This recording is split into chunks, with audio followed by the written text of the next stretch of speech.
Hello everyone, আসসালামু আলাইকুম। এই ভিডিওর শেষে আমি আপনাদেরকে এমন কিছু জিনিস দেখাবো যা দেখলে আপনি বিশ্বাস করতে পারবেন না। 2026 সালে এসেও আপনি যদি কল্পনা করেন যে, বা আপনি যদি আজ থেকে প্রায় 100-200 বছর আগের মানুষদের দেখতে পান বা তাদের সঙ্গে সাক্ষাৎ করতে পারেন, তাহলে কেমন হবে একটু ভাবুন তো।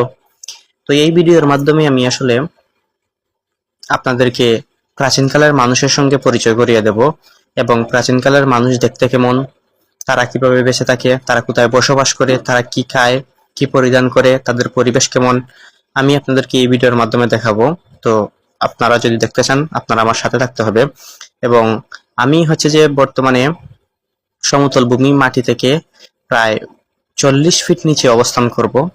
এটা মাটি থেকে অনেকটা নিচে, 40 ফিট নিচে, তো সেখানে আমি অবস্থান করব।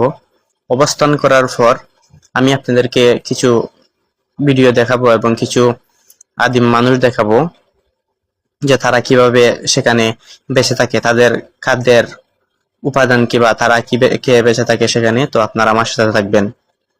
তো দেখেন, আমি আমি সমতল ভূমি থেকে শুধু নিচের দিকে নামতেছি, শুধু নিচের দিকে নামতেছি। এখানে কিন্তু আমি কোনো কোথাও কিন্তু উপর দিকে উঠতেছি না, আমি শুধু হচ্ছে যে নিচের দিকে নামতেছি। এবং এই যে সিঁড়ি বেয়ে বেয়ে নামছি, এগুলা হচ্ছে যে আদি মানুষ এগুলা তৈরি করেছে।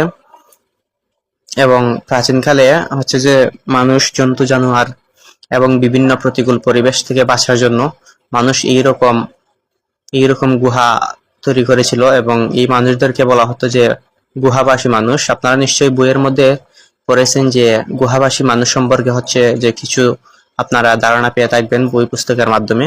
তো আমি সরাসরি আপনাদেরকে এই ভিডিওর মাধ্যমে সেই মানুষদের সাথে পরিচয় করিয়ে দেব। এবং এই গড়ের দীর্ঘতা হচ্ছে অনেক। তো আপনারা একটু আমার সাথে থাকেন। তো আমি দেখি যে অবশেষে আমি তাদের সঙ্গে দেখা করতে পারি কিনা এবং আপনাদেরকে পরিচয় করাতে পারি কিনা। তো এখানে হচ্ছে যে আমি হুট করে এখানে চলে আসছি, তো আমার কিন্তু খুব অক্সিজেনের সমস্যা হচ্ছে, এখানে শ্বাসকষ্ট হচ্ছে। কিন্তু এখানে যারা আদিবাসী যারা বসবাস করে, তাদের কিন্তু কোনো প্রকার সমস্যা হয় না, কারণ তারা জন্মগতভাবেই এই ধরনের প্রতিকূল পরিবেশে বেড়ে ওঠে। তো এই যে দেখতে পাচ্ছেন, এগুলো হচ্ছে তাদের, এগুলোর মাধ্যমে তারা খাবার দাবার পরিচালনা করে। এবং এই যে আপনাদেরকে কিছু পাইপ আমি দেখাতে পারতেছি, এই পাইপ দ্বারা তারা হচ্ছে যে তারা পানি খাবার পানি তারা তাদের বাসস্থানে নিয়ে যায়। এবং এই যে দেখতে পাচ্ছেন কিছু সরঞ্জামগুলি। তো এই গুহার ভেতরে কিন্তু এই যে আমি এখন এই গুহার ভেতরে এসে কিন্তু আমি এখন বাহিরে যাব।